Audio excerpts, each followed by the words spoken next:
Welcome to Stories by AJ, where every story whispers a lesson, and every moment leaves a mark on your heart. Let's begin today's story. The Bench at Maple Street. The rain had just stopped when Ayaan stepped out of the hospital.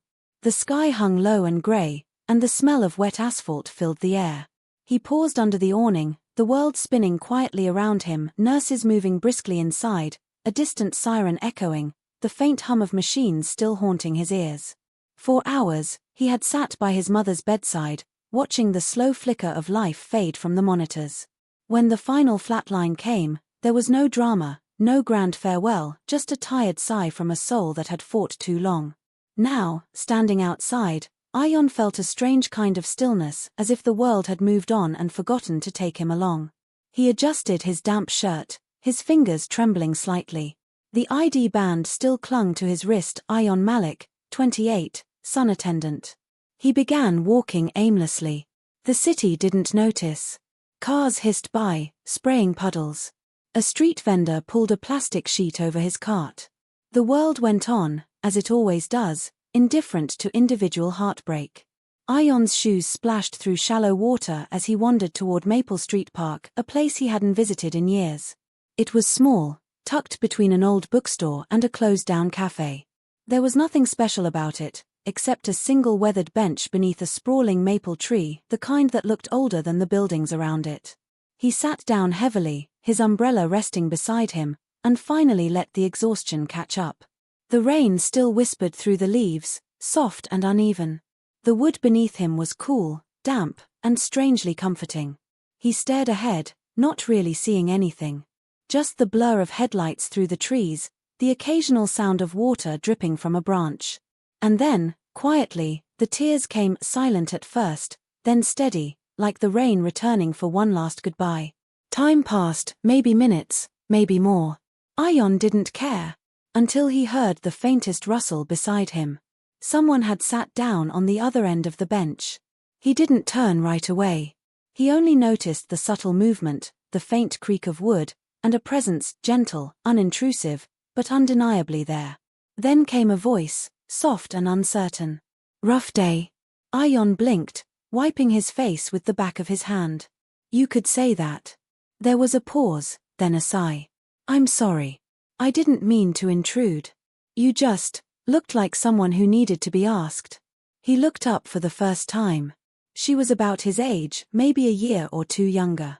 Her clothes were simple, slightly soaked from the drizzle. A faded blue scarf framed her face, and in her hands, she held a small bouquet of white lilies, their petals bruised by rain, drooping gently like they too had cried. Her eyes, there was something about them. Not sadness exactly, but a quiet weariness, like someone who had made peace with pain but never stopped carrying it. They sat in silence again. The kind that isn't awkward, just shared. The world around them dimmed into background noise. After a long minute, Ayaan spoke. "I lost someone today."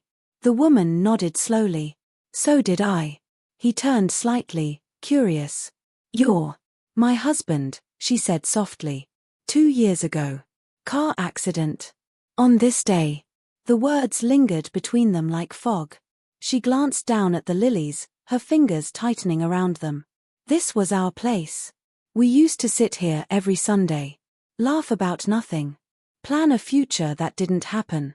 Ayaan looked around the park, the wet swings, the broken lamppost, the uneven pathway, and somehow, it all made sense. "I didn't even plan to come here," he admitted. "I just walked, until I ended up here." She smiled faintly. "Maybe you didn't end up here. Maybe you were brought." Ayaan gave a small laugh, but it cracked halfway. "You really think so?" "I don't know," she said, looking up at the sky. "But I've stopped believing in coincidences. Some places just call people who need to sit still for a while." The rain softened into mist, the kind that made everything shimmer. Streetlights flickered on, scattering gold reflections across the puddles. For a while, they just watched the world breathe again, children's laughter echoing faintly from a distance, a dog shaking off water, the faint warmth of evening seeping through the clouds. "I don't know what to do now," Ayaan murmured after a while. "I built my whole life around her care. Woke up to her medicine schedule, worked to pay her bills, slept to the sound of those machines. Now, I don't even know how to start a day without it. The woman was quiet for a long time. Then she said gently, I used to feel the same. I'd wake up expecting him next to me, reach out, and remember. The silence was unbearable. She looked at him, her eyes glistening. Then I realized, grief doesn't want fixing. It just wants company. Someone to sit beside you and not fill the silence.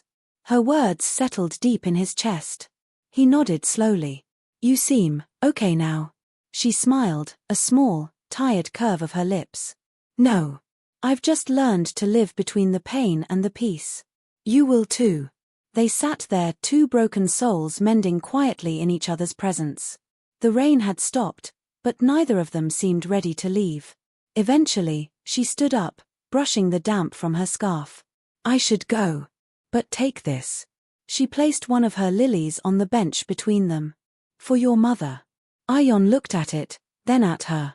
Thank you, he said softly. She nodded and turned to leave. After a few steps, she paused and looked back. Oh, and Ayaan. He blinked, startled. How do you know my name? She smiled faintly. Your hospital tag. You still have it on your wrist. He looked down and there it was, wet and crinkled. When he looked up again, she was already across the street, blending into the moving crowd. He wanted to call out to ask her name, to know more, but something inside told him not to. Some meetings weren't meant to continue, they were meant to heal. He sat there for a while longer, the lily resting gently on his lap. The rain had stopped completely now, and the city seemed softer, quieter. The clouds parted just enough for a pale blue to peek through, fragile, but new. When he finally stood to leave, he noticed something carved faintly into the wood of the bench. The words were small, almost hidden by time and weather. For those who sit and heal one heart at a time. He traced the carving with his fingers, a quiet smile forming on his lips. Thank you, he whispered to the stranger, to the rain, to the bench that had waited for him. As he walked away, a gentle breeze picked up, lifting a single white petal from the lily.